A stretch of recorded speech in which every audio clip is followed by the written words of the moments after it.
Bapak Ibu, saya akan sampaikan untuk hari ini. Hari ini akan mengcover untuk sub CPMK 4 dan juga sub CPMK 5 ya, yang tadi saya jelaskan, yang menentukan upaya pencegahan risiko dan hazard pada setiap tahap aspek sama praktek K3 individu selama proses pembelajaran.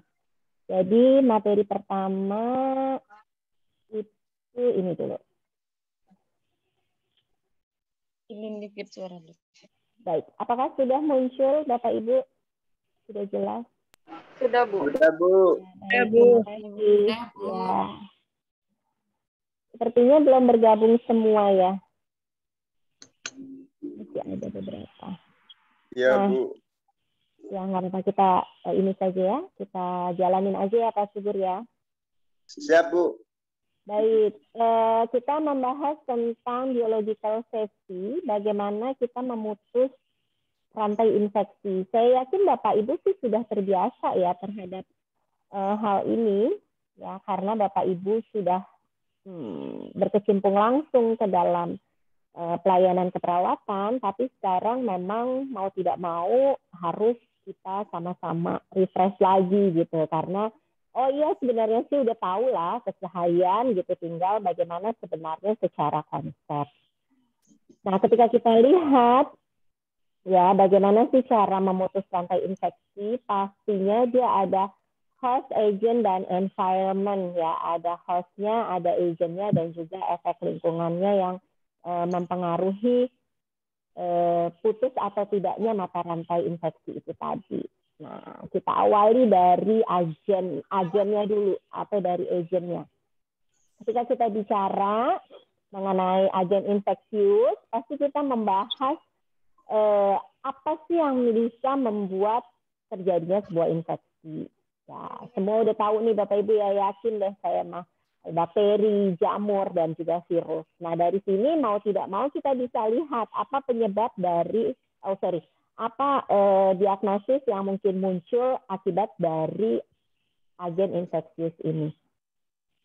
Nah, yang pasti ketika kita bicara mengenai agennya atau agen infeksiusnya, ada proses identifikasi di sana. Kita bisa cari tahu assessment, kemudian juga melakukan pemeriksaan penunjang lainnya. Jadi kan kita sama-sama tahu itu penyebabnya apakah dari salah satu tadi ya, dari jamur kah, atau dari virus atau bakteri. Gitu. Baru habis itu kita menentukan penata laksanaan yang tepatnya seperti apa. Begitu juga dengan penggunaan antibiotik. Kalau untuk antibiotik pasti ranahnya adalah ranah medis, bukan ranah kita. Selain kita lihat dari agennya, gitu ya, kita lihat dari sumbernya, kita juga pastikan, begitu kita lihat dari agennya, kita pastikan juga dari sumbernya. Ya, sumber infeksinya itu apakah dari orangnya, gitu ya, dari individu, ataukah dari peralatannya, ataukah dari air, ataukah dari yang lainnya. Ya sama halnya lah dengan situasi kita sekarang ya kan, pada saat kita situasi pandemi, agentnya virus ya kan, virus COVID-19-nya. Kemudian source-nya kira-kira apa ya? Kalau kita lihat dari 3 komponen ini, contohnya people, equipment, atau water. People berarti individunya, equipment berarti peralatannya, transmisinya melalui orang, peralatan, air, apakah yang lainnya? Equipment. Dari equipment. Kenapa equipment, Bu Olis? Nah, itu kan penyebarannya gimana ya, Bu? Lewat bisa dari kontak orang sama orang, dari peralatannya yang bisa tercemar. Oke.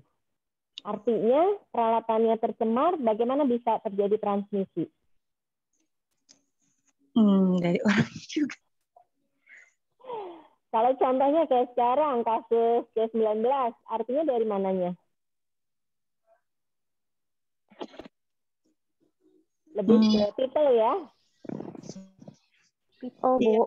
Ya, betul. Lebih ke people-nya. Betul sekali. Lebih ke people-nya. Lebih ke orangnya. Karena transmisinya adalah dari Tapi sudah terbukti belum sih kalau yang dari equipment?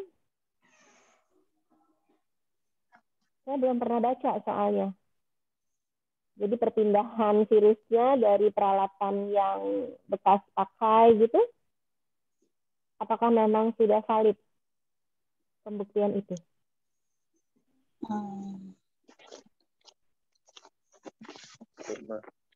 Nomor satu mah tetap individunya, Bu. Individunya ya, kayaknya ya. Kalau equipment-nya kayaknya belum sampai ke arah sana penelitiannya deh, seingat saya ya. Air juga enggak ya. Tapi memang kita meminimalisasi penggunaan bersama kan, itu kan. Iya. Seperti itu. Betul. Nah, baik. Terima kasih untuk responnya Bapak Ibu sekalian yang luar biasa. Nah, yang pasti memang ketika kita bicara mengenai host-nya, ya, ketika kita tadi bicara mengenai agent-nya, kemudian source-nya, maka ada hal-hal yang pastinya juga sudah mulai kita lakukan selama ini. Bagaimana kita mempertahankan hygiene personal supaya tidak terjadi transmisi, misalnya skin to skin-nya, ya, ataukah kalau terjadi infeksi akibat personal hygiene, gitu ya. Kemudian yang tadi misalnya dari equipment seperti yang Bu Oli sampaikan, maka kita bisa lakukan praktek aseptik dan desinfeksinya, ya, dari proses sterilisasinya. Kemudian dari sanitasi lingkungannya dengan situasi sekarang, ya, sanitasi lingkungan menjadi lebih kepada udara, ya kan, yang mesti kita pikirkan, kemudian airflow-nya, kemudian septic aseptik lingkungan sekitar pasien juga harus diperhatikan. Kemudian edukasi, pasti ya, sekarang memang edukasi menjadi sesuatu hal yang terdepan dalam setiap kegiatan, dan juga kebijakan pasienkes itu sendiri. Bagaimana kebijakan dari si pasienkes tersebut dalam menyikapi pemutusan mata rantai infeksi. Yang berikutnya adalah dari pintu masuknya. Kita bisa lihat juga bagaimana usaha kita memutus dari pintu masuknya. Apakah dari aerosol? Artinya kalau dari aerosol, dari splatter itu berarti muncratan ludah ya. Itu seperti apa sih proteksi yang kita bisa lakukan gitu ya? APD ataukah memang ruang isolasi, itu bisa menjadi bentuk memutus pintu masuk itu sendiri. Gambaran. Yang berikutnya pastinya memang kita mesti pikirkan, ya, kita sama-sama tahu lah bahwa memang harus ada standar kewaspadaan universal yang memang diterapkan. Bapak Ibu, ini yang menjadi sebuah perubahan kurikulum yang signifikan di nurse, dan kemungkinan kita juga akan berubah lagi ya. Jadi kemungkinan ini kebetulan masih kurikulum yang 2014, sepertinya 2021 ini ada perubahan lagi. Saya juga baru mau ikut sosialisasi dari Prodi gitu ya. Nah, pastinya memang mata kuliah K3 dan keselamatan pasien itu di kurikulum NERS 2014 itu memang terpisah. Ya, berbeda dengan kurikulum ESKEP yang sebelumnya. Kalau kurikulum ESKEP yang sebelumnya itu memang dia menjadi satu kesatuan dengan keperawatan dasar. Dan ini pastinya memang jauh lebih mempermudah Bapak Ibu yang ada di pelayanan ketika menerima mahasiswa keperawatan masuk ke tatanan klinik ya pada saat mereka sedang berpraktek gitu. Karena memang materi yang diberikan di kelas ekstensi dan materi yang diberikan di kelas reguler itu relatif sama. Nah, pastinya ketika kita menerapkan standar kewaspadaan universal, kita juga mengedukasi pasien, kemudian protokol kesehatan gitu ya, itu yang memang mesti dikedepankan. Nah, selain tadi kita memutus port di entry, jadi kita bisa lakukan juga melalui transmisinya, proses transmisi. Apakah dia kontak langsung, ataukah melalui droplet, ataukah melalui vomitus. Vomitus itu jangan lupa kan, pastinya di dalamnya juga dia ada saliva dan lain sebagainya. Kemudian, ataukah memang dia carrier dari individu tersebut, yang tetap walaupun carrier bisa ada transmisi di sana. Ataukah melalui airborne ya, udara, ataukah dari vector ingestion, atau sexual activity. Transmisi ini pastinya memang mungkin sekali terjadi untuk perpindahan infeksi. Misal direct contact, kontak langsung, skin to skin ya kan, itu mungkin sekali terjadi. Atau droplet, pasien TB, atau carrier hepatitis ya kan, carrier hepatitis mungkin dia carrier ya, tapi ternyata memang masih membawa virus di dalamnya. Airborne vector ingestion itu biasanya lebih kepada nyamuk ya kan, nyamuk Aedes aegypti dan malaria itu masuknya ke vector ingestion. Atau sexual activity misalnya pada kasus-kasus HIV/AIDS itu adalah salah satu bentuk transmisi yang memang harus betul-betul kita sikapi secara cermat pada saat memang kita melakukan pemutusan rantai infeksi. Kemudian apalagi, mau tidak mau ketika kita mencegah kontak langsung maupun tidak langsung, ada beberapa cara yang Bapak Ibu bisa lakukan, kita sama-sama bisa lakukan, mulai dari cuci tangan, ya kan, 5 moment hand hygiene, insya Allah sekarang adik-adiknya juga sudah hatam ya untuk 5 moment hand hygiene. Beda, saya merasakan betul ya kurikulumnya, jumpingnya tuh luar biasa, loncatannya luar biasa dari kurikulum SKP, sarjana keperawatan yang sebelumnya ya 2009 dengan 2014 itu sangat jauh berbeda. Nah, nanti nih yang 2021 saya sedang pelajari juga, baru kita mau melakukan workshopnya di awal November. Kemudian teknik desinfeksi dan sterilisasi pastinya kepada perlengkapan, peralatan maupun kepada lingkungan sekitar. Kemudian juga menggunakan teknik isolasi supaya memang kita bisa melakukan pencegahan kontak langsung ataupun tidak langsung pada pasien-pasien yang terinfeksi. Atau kita bisa menggunakan cover. Ini covernya pakai tanda kutip ya. Artinya cover itu bisa bariernya. Banyak yang bisa dilakukan. APD, kemudian hazmat ya kan yang saat ini, atau memang barak force ya kalau teman-teman di ruangan tuh. Barak force ya sama ya Bu ya? Iya. Oh ya, ya gaun ya, gaun. Ya, gaun namanya. Kalau di kadang di pendidikan kita masih suka sebutnya barak sport. Ya gaun, pakai gaun. Atau memang ya apron betul. Atau memang dia diisolasi dulu, dijauhkan dengan tidak bekerja selama masih terinfeksi. Nah, itu beberapa proses untuk mencegah terjadinya transmisi. Ini refresh juga seberapa baik Anda cuci tangan, karena ini materinya sama dengan reguler. Pasti saya tanyakan juga mana sih yang lebih baik, hand rub ataukah memang hand wash gitu ya, mana yang lebih baik gitu. Mereka masih kadang suka kepikir karena memang pemahamannya masih berbeda-beda pada masing-masing mahasiswa. Tapi kalau saya yakin pasti ibu-ibu mah sama bapak-bapak bagusan mana, hand wash sama hand rub?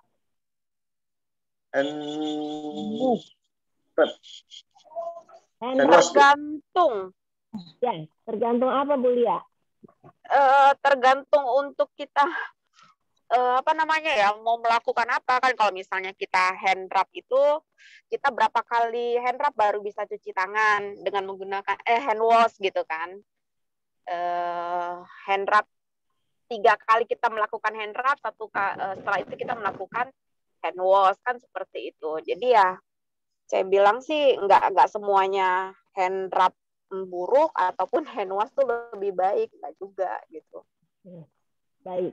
Terima kasih Bu Lia, luar biasa. Pak Subur,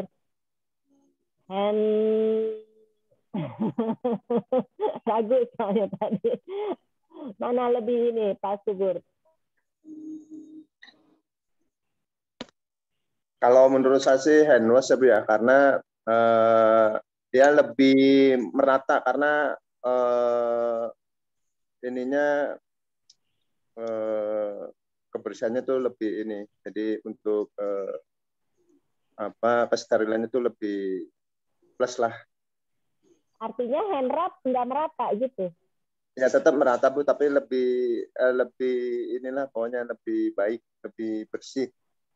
Oh gitu, baik. Terima kasih. Mungkin dari Bapak Ibu yang lain ada yang mau memberikan pendapat? Terus salah Izin, satunya, Bu.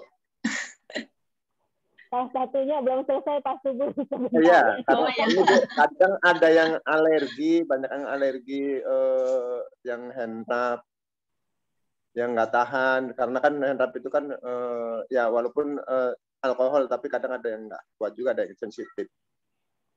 Ya, baik. Silakan, Ibu siapa Ya, barusan? izin, Bu. Iya, Silakan, Bu. izin. Jadi kalau terkait kebersihan tangan, cuci tangan, memang pada dasarnya dua kegiatan menggunakan hand wash ataupun hand rub itu adalah memang metode yang direkomendasikan oleh WHO, Bu.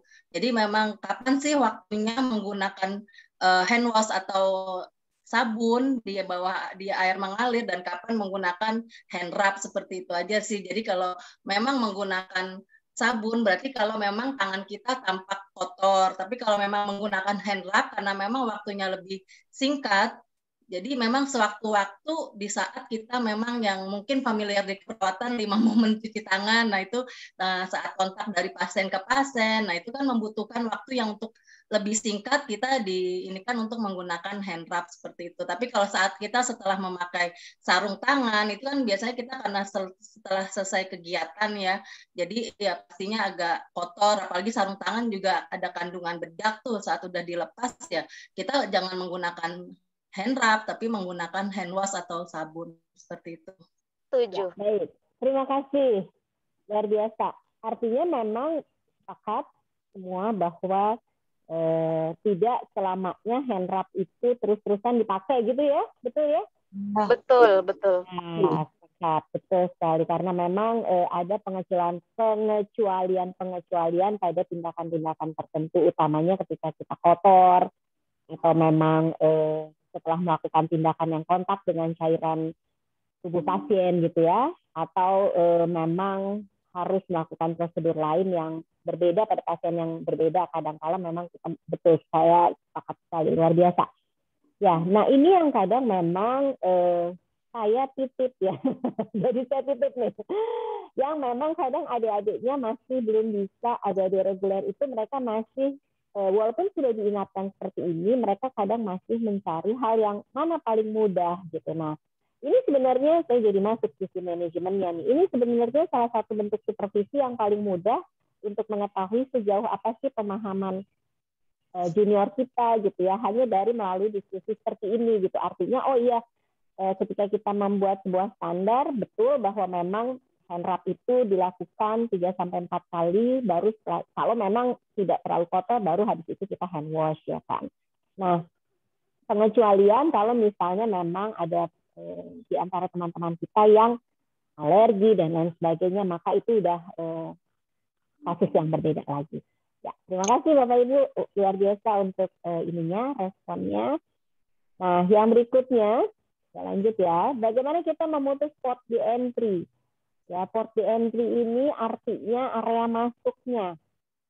Ya, apakah dia melalui membran mukosa, ataukah melalui traktus respiratori, ataukah melalui kulit yang rusak?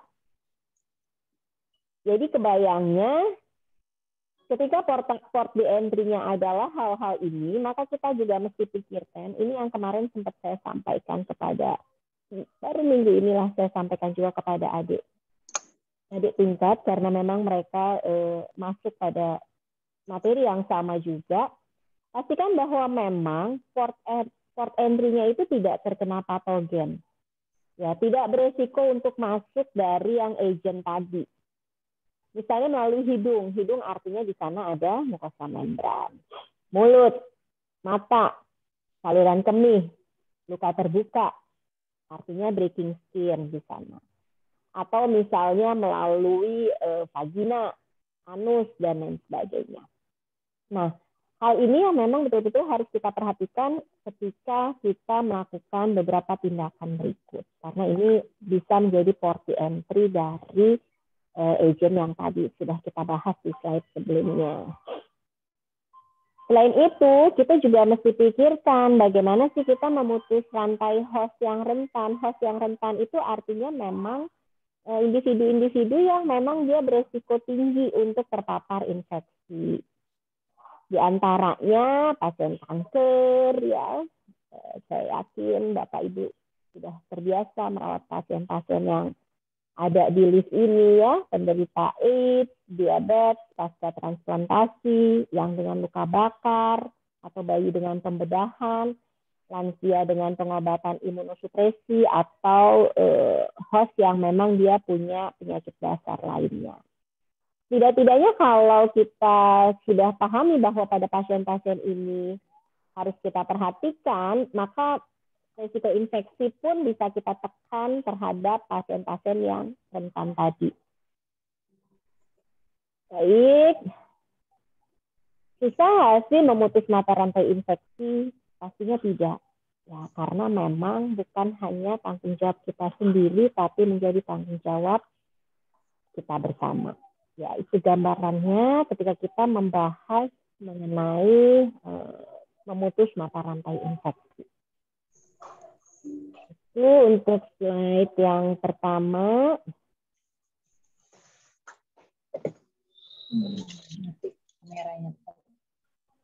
Kita masuk ke slide yang kedua, ya.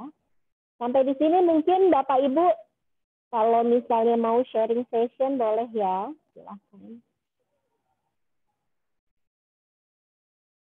Ya, ini juga saya yakin sudah familiar, ya, Bapak Ibu, sudah menjadi makanan sehari-hari.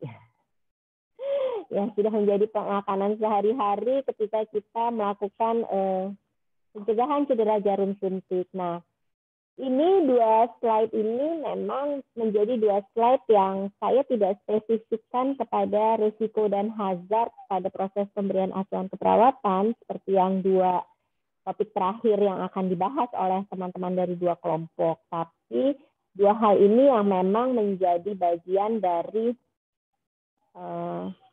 esensi kedua topik atau target CPMK tadi. Bapak Ibu, ini dari salah satu jurnal yang saya dapatkan. Kenapa pada akhirnya cedera jarum suntik itu memang dimunculkan sendiri gitu ya pada pembahasan ini, karena ternyata hampir 50% mahasiswa keperawatan itu berisiko tertusuk jarum suntik, baik terlaporkan maupun tidak. Dan ini memang Indonesia itu menjadi negara yang ya kalau dibilang ditutup-tutupin enggak sih ya, tapi mungkin belum melihat esensi pentingnya bahwa kasus-kasus keselamatan pasien maupun kasus-kasus K3 di rumah sakit itu nggak dimunculin gitu. Akhirnya nanti ketika kita mau cari data itu tuh bias gitu. Data tuh biasanya nggak banyak, kalau di Indonesia tuh nggak muncul banyak ya. Berbeda dengan di luar negeri. Kalau di luar negeri itu mereka sudah terbiasa memunculkan data-data terkini dari kasus-kasus tertusuk jarum, pasien jatuh, luka dekubitus, dan lain sebagainya. Itu mereka udah terbiasa, jadi jauh lebih transparan. Sedangkan kalau kita, ya mungkin akhirnya karena dampak ini ya, nantinya kalau angka inasnya tinggi, jadi resiko juga ya ke penilaian rumah sakit. Repot juga sih.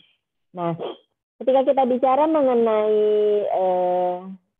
cedera jarum suntik, ini memang resiko paling besar untuk nakes ketika kita berada di lingkungan pelayanan keperawatan, terpapar darah, pertagihan itu terpapar sama dan juga cairan tubuh. Dan ini pastinya bisa menimbulkan infeksi yang serius ketika kita terkontaminasi dengan jarum yang mungkin sudah terkontaminasi pada pasiennya. Nah, ini sih saya yakin Bapak Ibu sudah terbiasa dan sudah mahir dalam hal ini, sudah lebih expert dari saya pastinya. Ya. Nah, ketika kita bicara bagian jarum suntik, ada komponen-komponen yang memang kita refresh lagi. Ada needle-nya, ada barrel-nya, dan ada plunger-nya. Ya, itu untuk yang part of syringnya, untuk yang bagian-bagian dari syringnya atau dari suntikannya, area injeksinya. Dan yang area ujung ini adalah bevelnya karena dia ada lumen di sana. Kemudian juga ada needle hook-nya, sambungan dari needle dengan barrelnya. Kemudian ada plain tip-nya. Plain tip ini yang menyambungkan antara needle hook dengan si barrel, dan juga ada plungernya. Nah, ketika kita lihat dari jurnal lain ya, ini dia penyebab cedera jarum suntik. Sebentar, saya edit dulu ya ini kemarin. Oke, memberikan obat. Oke.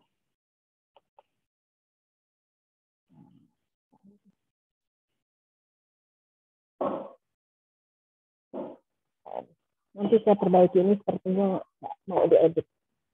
Jadi kalau kita lihat ternyata pengambilan darah itu, proses pengambilan darah itu lebih kecil penyebab cedera jarum suntiknya dibandingkan dengan pemberian injeksi.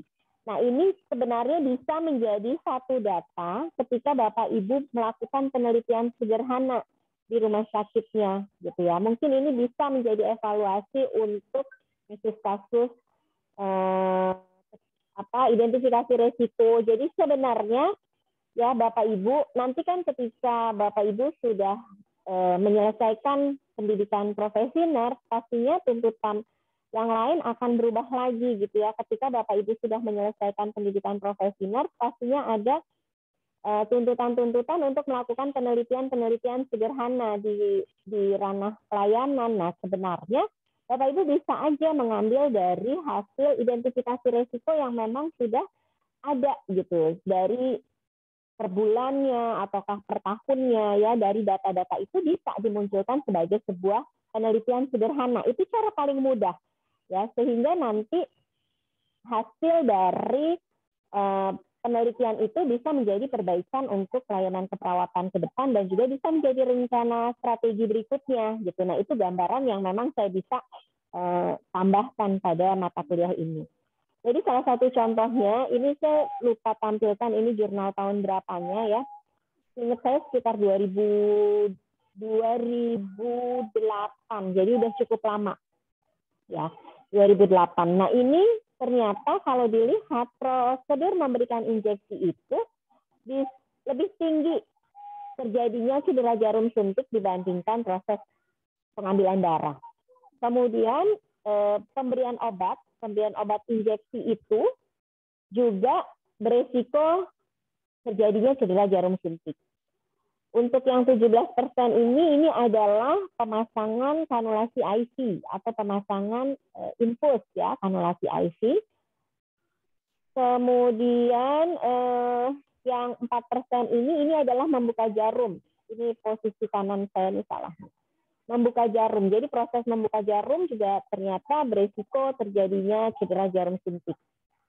Kemudian proses recapping, ya recapping menutup kembali itu juga ternyata beresiko terjadinya tertusuk jarum suntik. Dan kemarin sebenarnya foto atau dokumentasi dari yang Bapak Ibu sajikan itu sudah luar biasa sekali. Artinya memang sudah sama gitu ya, mau di rumah sakit manapun tidak ada perbedaan. Nah, itu yang menunjukkan bahwa memang standarisasi dari pelayanan keperawatan Bapak Ibu sekalian sudah baik. Kemudian selain recapping adalah membuang jarum ya, membuang jarum itu 8% terjadinya penyebab cedera jarum suntik, dan yang terakhir itu membuka ampul, ini adalah terjadinya penyebab cedera, bukan kepada penyebab cedera jarum suntik, tapi penyebab cedera tersayat ampulnya itu. Nah, kira-kira apa yang bisa kita lihat? Kita cari tahu dulu akar permasalahannya apa. Mulai dari pengkajian pasien. Ini bisa pada akhirnya menjadi evaluasi kita bersama. Apakah di dalam pengkajian pasien, dimanapun itu, ya baik itu dirawat inap, IGD, rawat jalan, poliklinik ya, ataupun di rawat inap khusus lainnya, apakah pengkajian kita sudah sampai kepada identifikasi penyakit infeksi? Jadi sudah mengerucut gitu, sudah mengerucut eksplorasinya terhadap proses identifikasi penyakit pasien yang infeksius. Dan kalaupun memang sudah ada di dalam format pengkajian, apakah itu dilakukan dengan benar, baik oleh kita ataupun oleh teman-teman kita. Supaya apa? Supaya memang kita bisa menjadi barrier ketika kita ketahui bahwa memang pasien tersebut memiliki riwayat penyakit infeksi sebelumnya, nah kita bisa preventifnya dari situ gitu ya. Kita sudah labeling dan lain sebagainya. Selain itu, kompetensi atau pelatihan dari staf itu sendiri, ya, kompetensi atau pelatihan staf itu sendiri. Ketika teman-teman sudah berkecimpung di rutinitas, kemudian ya kalau saya yakin sih kalau teman-teman yang di sini terpilih ya insya Allah. Mungkin beberapa yang memang mereka sudah jenuh gitu ya, bisa ditarik lagi ke diklat untuk refresh lagi mengenai bagaimana sih proses infeksi. Nah itu sebenarnya bisa menjadi bagian dari analisa kebutuhan training yang bisa kita masukkan secara berkala. Jadi teman-teman kita itu mereka juga ada refresh setiap bulannya misalnya ya. Setiap bulannya kita bahas tentang apa. Itu menjadi program diklat tersendiri. Nah mungkin ini bisa menjadi wacana juga. Selain itu apalagi peralatan. Pasti ya kalau peralatan Bapak Ibu saya yakin sterilisasi kita sudah punya CSSD. Ya relatif meringankan. Kita tinggal dari situ impact-nya apa, indikator dan lain sebagainya kita bisa terbantu sekali dengan adanya support unit tadi. Kemudian lingkungan kerja pastinya di sini mulai dari pencahayaan, kemudian lebih kepada apa general cleaning, apakah itu dilakukan dengan rutin, kemudian swab ruangan, apakah itu juga dilakukan dengan rutin, UV atau proses sterilisasi lainnya yang memang menjadi standar, apakah itu dilakukan dengan rutin atau tidak. Kemudian ada tidak checklist daily atau monthly atau yearly, ya jadi tahunan, checklist tahunan yang memang dilakukan secara berkala dan itu ada hasilnya gitu. Nah, gambaran itu yang mungkin menjadi sesuatu yang bisa menjadi indikator evaluasi dalam pemutusan mata rantai infeksi. Ya. Kemudian bisa lagi kurangnya informasi. Saya yakin dengan kondisi saat ini mungkin kurangnya informasi itu harusnya bisa kita tekan. Hanya dengan 2 jempol kita bisa googling dengan mudah lewat CDC, website WHO, ya kan, apalagi sekarang ada website COVID-19 khusus dari Kemkominfo dan lain sebagainya. Sebenarnya akses-akses itu terbuka luar biasa, gitu. Sehingga tinggal bagaimana kita yang ada di Fasiankes ini yang memang memegang tanggung jawab berbeda dengan teman-teman yang ada di layanan, yang bisa meramu itu semua menjadi sebuah program, ataukah menjadi sebuah kebijakan, atau menjadi sebuah standar. Gitu. Itu cara paling mudah sebenarnya ketika kita mau mencegah proses transmisi dan lain sebagainya. Yang berikutnya adalah komunikasi. Komunikasi pun bisa dilakukan sekarang terbuka baik via internet ya ataupun melalui internet secara umum. Kadang kan kita di dalam rumah sakit pun kita punya intern communication by email ya. Kadang ada email internal gitu ya atau memang email yang generalnya. Atau memang bisa melalui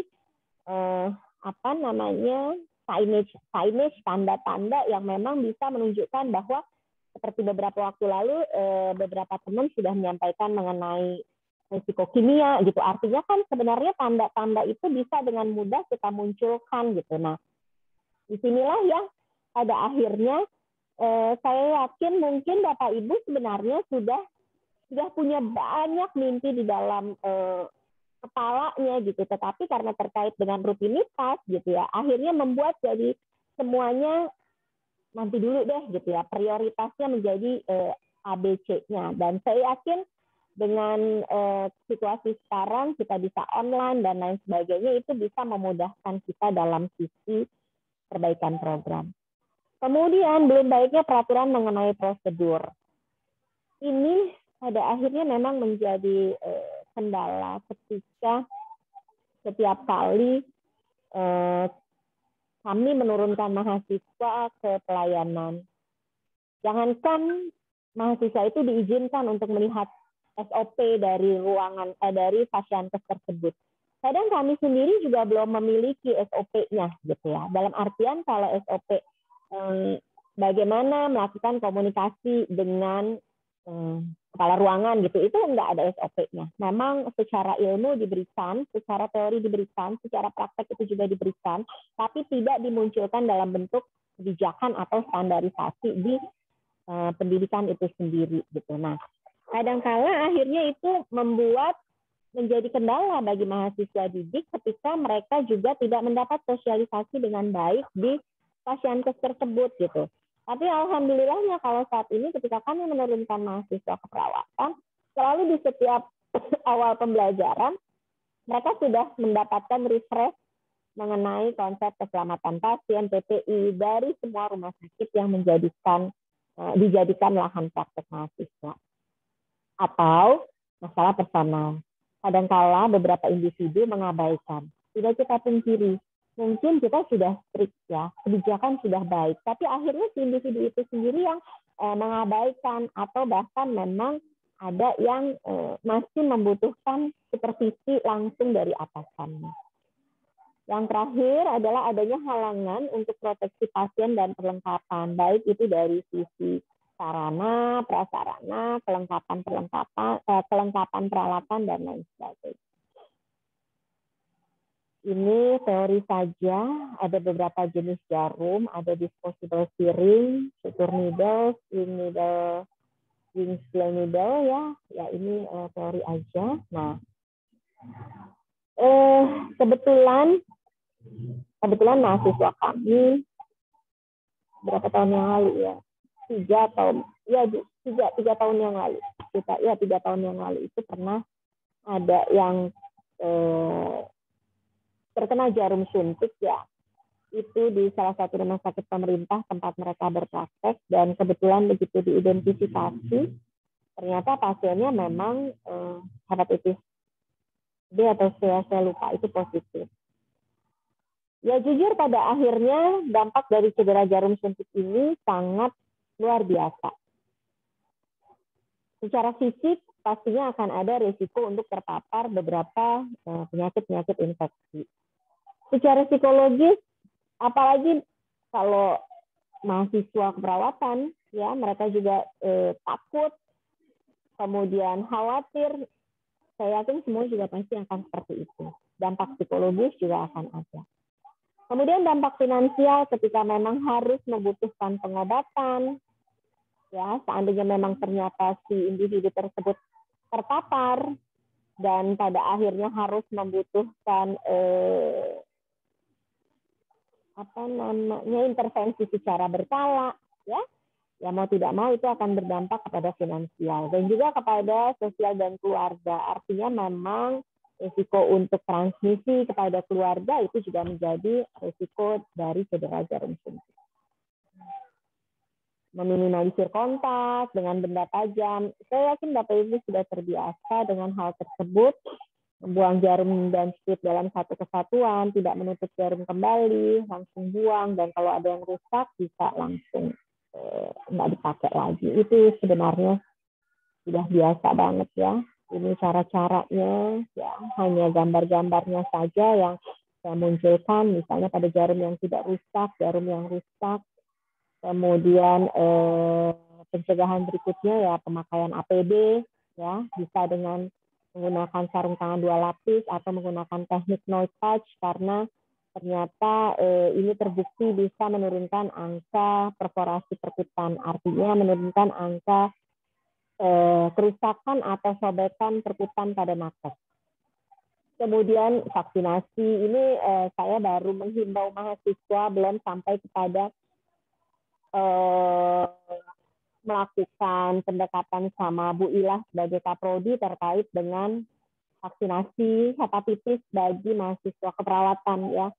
Baru menghimbau mahasiswanya saja karena pasti ujung-ujungnya juga nanti kepada finansial juga gitu ya, akan terbentur kepada keuangan juga. Kemudian dari sini bahwa memang satu literatur menyebutkan peluang hepatitis B virus itu karena cedera jarum suntik bisa ditekan 10-30%. Ya. Jadi pencegahannya dengan vaksinasi. Atau kontainer sharp, ya ini sih pasti semua juga sudah biasa. Oke, ini juga sudah tahu pasti prosesnya, ya, mulai dari pertama terpajan, pertolongan pertama, ya tidak ditekan-tekan, diguyur air mengalir dan seterusnya sampai kepada pelaporan, kemudian dilakukan pengkajian risiko. Kalau ternyata ada risiko dilakukan tes lanjutan, ya, kemudian baru di follow up hasil lab dan pengkajian klinik. Ini intervensinya jika terjadi hepatitis B, maka apa yang dilakukan dan seterusnya. Vaksinasi hepatitis B ini juga dilakukan jika memang diperlukan. Pada kasus hepatitis C, maka dia rujuk ke layanan kesehatan untuk tindak lanjut. Sedangkan kalau untuk HIV, apa yang bisa dilakukan, kita bisa mulai dari pengambilan sampel darah sampai kepada vaksinasi ataupun konseling terhadap individu tersebut. Baik, ini juga alur penanganan pada pasien yang terpajan, pada nakes yang terpajan infeksi HIV, ini alurnya mulai dari pajanan awal, apakah ada pajanan karena melalui darah atau cairan tubuh atau tidak. Kalau ternyata ada, maka dikategorikan sebagai orang yang berpotensi menularkan infeksi. Ya, kemudian dilihat kalau terpaparnya itu pada kulit yang utuh atau pada perkutan saja atau pada kulit yang tidak utuh atau selaput mukosa, maka kita identifikasi lagi. Kalau ternyata pada kulit yang tidak utuh atau selaput mukosa, dilihat dulu volume cairan tubuhnya atau darahnya yang terpajan seberapa banyak. Kalau ternyata sedikit, maka dia masuk kepada kategori pajanan 1 dan seterusnya. Sama pada pajanan HIV, kita melihat bahwa memang ketika ada pajanan, maka dilakukan pertolongan pertama, kemudian dilakukan pelaporan dan pengkajian risiko, follow up untuk pemeriksaan laboratorium lanjutan, dan follow up hasilnya. Pertolongan pertamanya, cuci tangan di air mengalir, ya, pastinya Bapak Ibu sudah terbiasa. Nah, kalau ini lebih kepada beberapa contoh jarum yang aman. Di beberapa fasiankes sudah menggunakan sistem seperti ini, ya.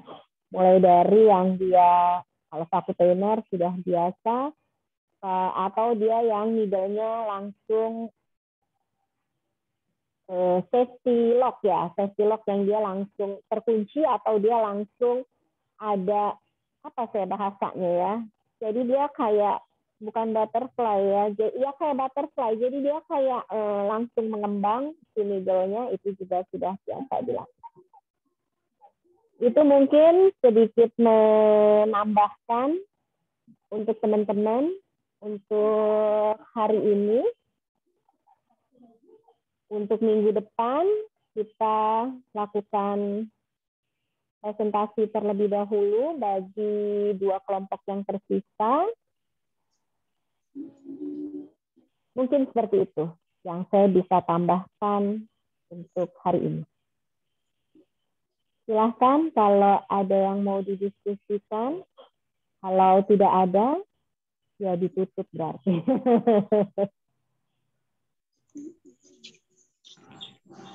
Ya, Izin bertanya, Bu.